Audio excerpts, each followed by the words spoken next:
Kaya magandang araw mga kamanayo. Meron tayong i-vlog, i-road test natin to. Ito naman naka city remap siya or street remap. And full exhaust yata to.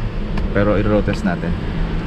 Pakita ko sa inyo kung gaano ka responsive yung kanyang throttle. Saan tayo daan? Doon sa may ibaba ng Skyranch, kakaliwa tayo, diretso tayo Amadeo, papunta Amadeo. Sige, sige. Yan ang ating pick up. Naka ano to, naka street remap. Mahilig yung ating kamanayo, may-ari sa speed. Lakas ka oh, ang bilis niya mag-change gear. Ayan siya. Simpleng ano lang yan, marangkada. Hindi pa tayo bumabelo. So nasa 50 takbo natin, tapos Tagaytay tayo. Tapak ko. Pero 4. Lakas. Oh. Ano yung pinalitan mo sa full exhaust, sir?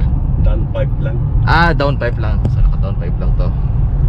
Pero panalo talaga pag naka street remap, lalo na sa mga automatic. Mas mabilis sa change gear. You know? Saka yung pickup niya, yung response. Yung response niya mas malakas. Aggressive, mas aggressive. Kakaliwa tayo sa ano. Dito pala tayo sa may Skyranch, sa may kaliwa. Kakaliwa tayo. Kaliwa tayo dito sa may fresh beer. Ayan. Up, clear.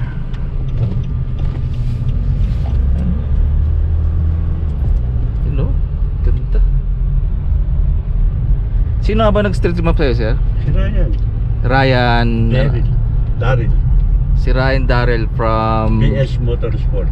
BS Motorsports. Sa Dasmariñas ba yan?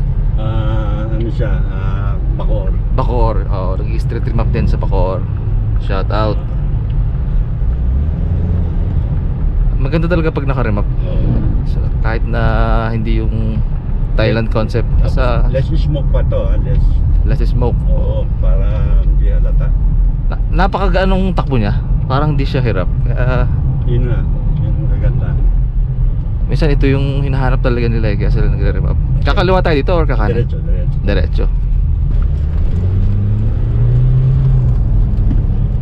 Dito ba? Street yun. So 14 takbo natin, tapos para tayo. You know? Pahong pa yan. Diba? Lumalabas yung totoo na kasi ano. Kaya recommended yung ating street remap. Maraming street remap na ano na nag-service. Minsan mga nag-home service sila. Sa downpipe yata, I think 0.5% lang yata o 5% yung na-increase na lakas. Na power. Na power. Air cleaner mo naman, stock pa rin ano? Hindi. KNN. So KNN ang kanyang air filter. So yun lang naman ang binago niya dito. Goal naman niya, hindi talaga mag 180 ka dito sa highway o kaya sa expressway. Pero 200, naabot ang 200. Ang pinaka main goal ni kamaneho natin ay mabigay yung overtake. Oo. Pag nag-overtake ka, mabigay niya yung power niya. Na parang feeling mo nakamotor ka lang. Yun lang naman Yung speed, like yung top speed, iba na namang issue yun. Ibang pangarap yun. Sabi na tune, kaya ko niya ng 200. Kaya na ano. Ang naintindihan ko lang dito sa desire ni kamaneho, yung street tune, napapakinabangan niya sa overtaking. Soft that time. Oo. Pero yung sabihin mo, kaya ka mag-street tune Pero kayang para karera. mabilis. Pero kayang karera. Kaya naman. Oo, kakayanin. Kaya lang busy road tayo Okay, busy road to Oo. Naintindihan ko na. Kasi halimbawa, may time na kailangan mag-overtake, gano'n. Kapag naka-street tune ka, available yung power. Yun ang pinaka the best. Hindi kailangan mag 180, 200 dito sa BC Highway. Dahil impossible yun.